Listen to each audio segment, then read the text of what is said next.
ডাকাতি হয়েছে সেই দায় কি আমাদের উপর চাপাবে? ব্যাংক যদি ডাকাতি হয়ে থাকে তার প্রমাণ কি? আর যদি ডাকাতি হয়ে থাকে তাহলে বাংলাদেশ ব্যাংক কেন নিশ্চুপ থাকলো?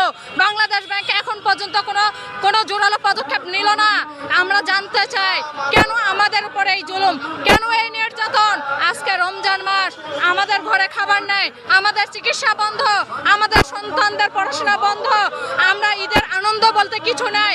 আমরা নির্ঘুম রাত পার করতেছি, এই কারণে পার করতেছি যে আমরা আমাদের হক হালালের টাকা আমরা কবে পাবো?